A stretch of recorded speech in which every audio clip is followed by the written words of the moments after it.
The Senate and National Assembly resumed their sessions today. But I'm just asking a question, a very curious question from my good friend, Senator Bony Khalwale, whom I once interviewed. Why is Bony Khalwale trying to skin down William Ruto? He was schooling the senators on this revenue allocation bill.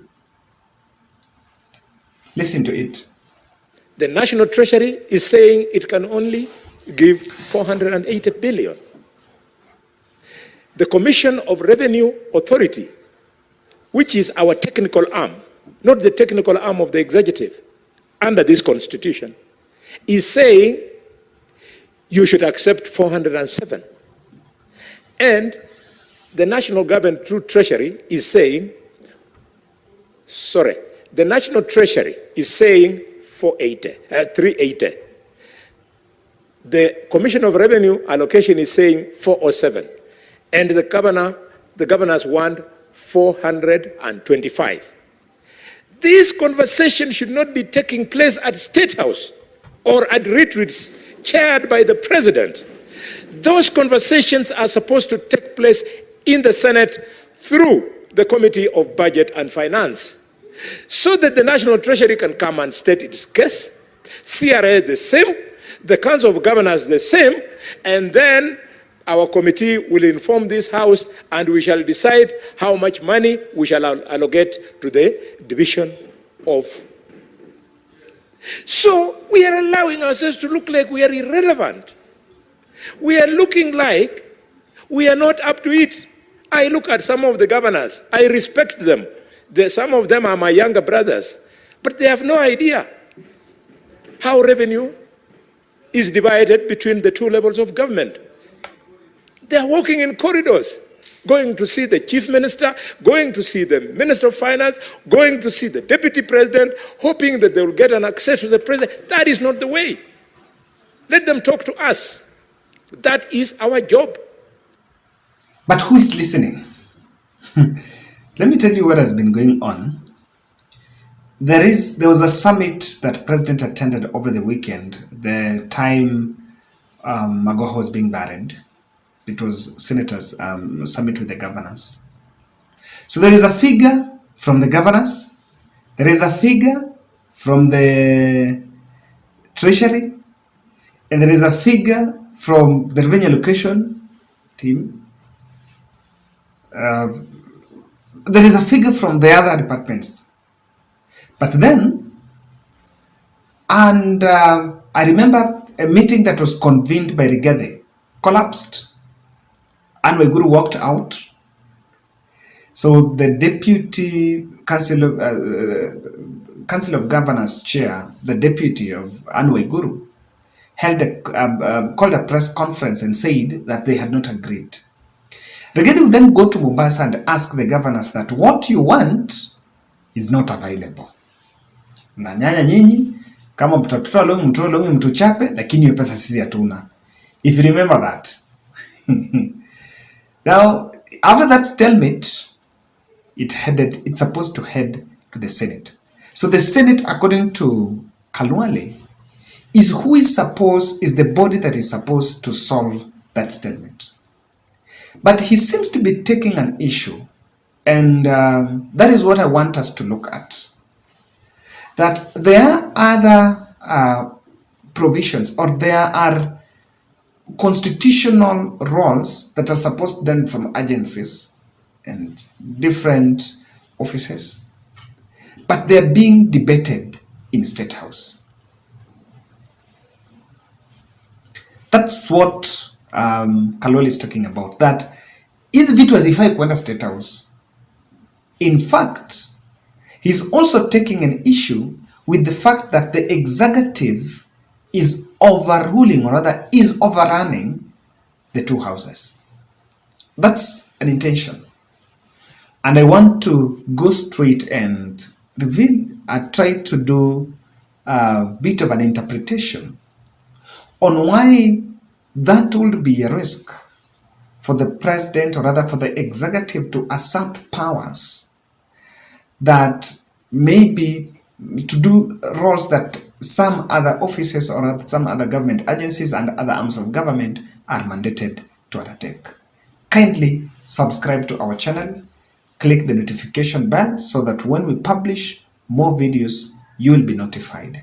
I want to continue saying thank you very much for your support in this channel.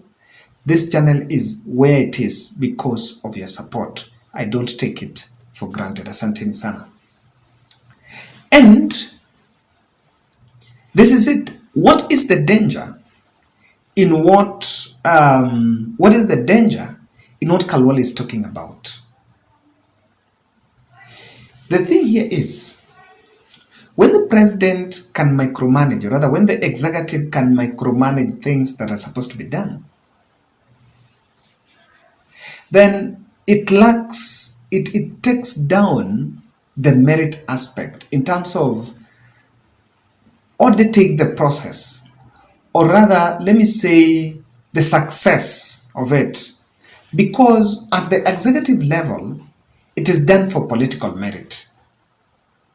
It's done for the press briefing, kuenda ile meeting na kusema tumefanya, na kuenda ile ingine na kuongea. There is a lot of talking and a lot of just struggling to get political merit. And that's what people should know, that what the executive is doing, both Rugiji and the president and Musalia, but I think to be fair, Musalia is a bit silent, is they want to be seen as wao ndio wanafanya kazi. They want to be seen as wao ndio wanafanya kazi. Now today I was reading, I think there is a tweet from Kithure Kindiki that is saying, just yesterday, President deployed KDF to fight the terror gang, sugar-coated as bandits. Those people are just terror gang. Then it was splashed all over the headlines, the president deployed, so that it was a president thing that president had been deployed. Of course, he's the commander-in-chief. Aden Duale gazetted it. Now today, Kithure Kindiki is saying that it does not need approval, because people are asking, was it approved by the parliament? Kindiki is saying it does not need approval of the parliament because actually KDF are not leading. The ones that are leading in front are actually the Kenya police. You see that? So there is that which is done, but when some of these things seems to be zionekane kama zinafanyika from State House, it's for political merit, and it might lack what it takes, as in the kind of, it will fall of, some decisions are supposed to be deep and meticulous. They're done with a lot of consideration. Lakini mkiacha kwamba rais atafanya kwa sababu yeye anataka bonga points. That will be it. That is a very big danger. Number two,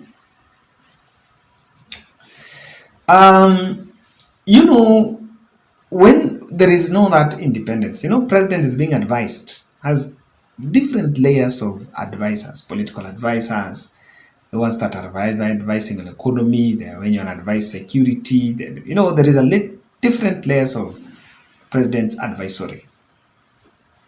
And so, the independence of these institutions is at stake.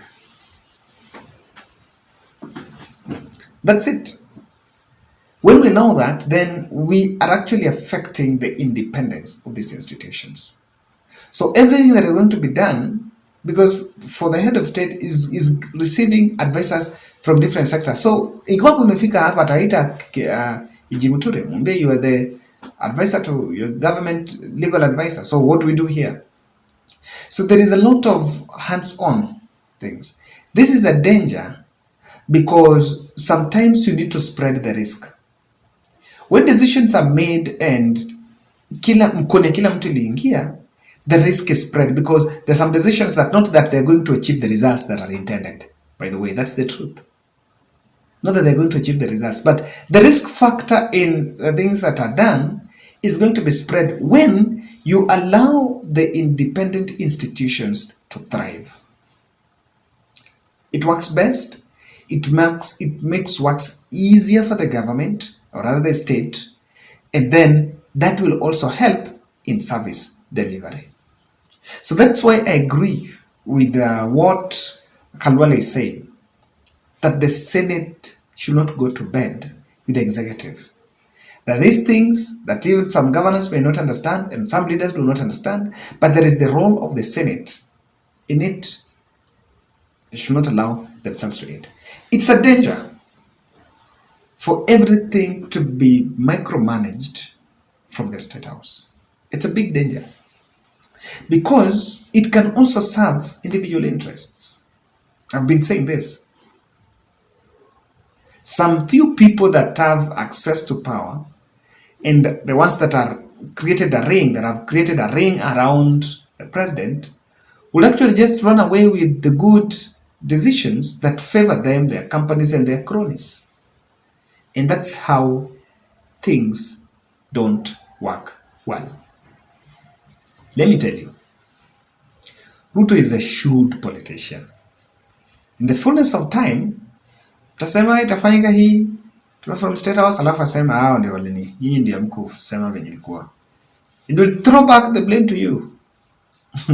Throw back the blame to you. I don't know why. I'm also wondering why maybe Bony would take on the president directly on this matter, and is telling them off.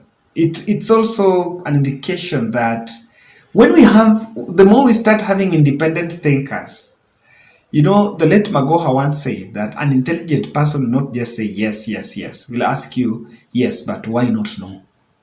Yes, it's yes, but why not no? So when we have people who start asking questions, it is very healthy, it's very conducive, and that will help us grow. I don't know what's your, finally, off the mark, what's your thought about the senator who went to the house with bloodstains, and I think ni kama aliweka tu, according to me naona ni kama aliweka zile